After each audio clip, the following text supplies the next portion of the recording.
आणि निवडणूक आयोगामध्ये घोळ आहे, निवडणूक आयोगाच्या यादीमध्ये घोळ आहे, हे बोलणारे कोण आहेत आता? आम्ही तर आहोत.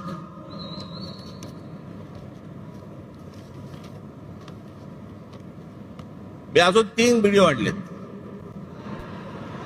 एक आहे सतीश चव्हाण, अजित पवार गट.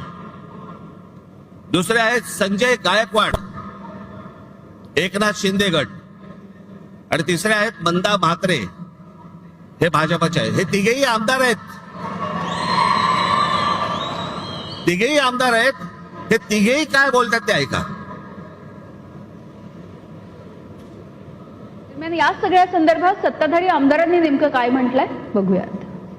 गंगापूर विधानसभा मतदारसंघात जवळपास 36,000 नावे दुबार आलेली आहेत. खरं तर मतदार यादीपासून ते निवडणूक निकाल लागेपर्यंत सगळे काम पारदर्शकपणे पार पडण्याचं काम हे निवडणूक आयोगानं करणं अपेक्षित आहे. त्यांच्या डिप्टीला महसूल खात्याची मशिनरी असते, परंतु ही दुबार नावे शोधण्याचं काम हे राजकीय पक्षाचे कार्यकर्ते करू लागले. विशेषतः रांजणगाव शेणकुंडी सारख्या वसाहतीमध्ये मोठ्या संख्येने मतदारांची दुबार नावे आहेत. मयत झालेल्या एक प्रसिद्ध व्यक्ती आहे, माजी पंचायत समिती सदस्य गंगापूर, मयत होऊन 13 वर्ष झाले.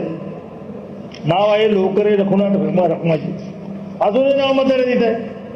असे हजारो मयतांची नावं या मतदार यादीत आहेत. आगामी बुलढाण्यामध्ये जवळपास कलेक्टर साहेबांना 4,000 डबलची नावं ही बोगस असल्याचं आम्ही कळवलेलं आहे, लेखी कळवलं आहे. काल महाराष्ट्र राज्याचे निवडणूक आयोग दिनेश वाघवणे साहेबांना मी फोन केला की अशा प्रकारचे बोगस नावं आहे आणि काही 30-30 वर्षापासूनचे लोक इथे राहून गेलेत, अधिकारी राहून गेलेत, त्यांचे देखील नावं तसेच आहेत आणि मृत्यू झालेले देखील.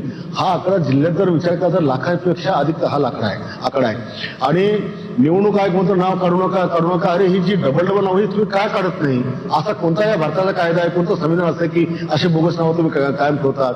मृत्यू पावलेल्यांची नावं तुम्ही टाकत नाही. 25 जुलैला तुम्ही सांगितलं की नाव काढू पण नका पण टाकू नका. कालपर्यंत जे मुलं तरुण झाले, वयात आले, ज्यांना मतदानाचा अधिकार प्राप्त आला, तुम्ही त्यांचा अधिकार हिसकून घेत नाहीये का?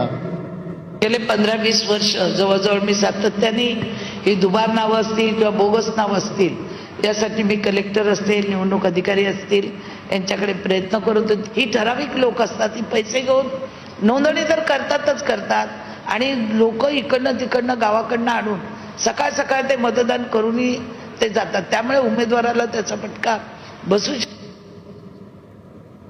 हे सत्ताधारी पक्षाचे आमदार आहेत बरं का. आणि सत्ताधारी पक्षाचे आमदार असून देखील हे सांगतायत की बोगस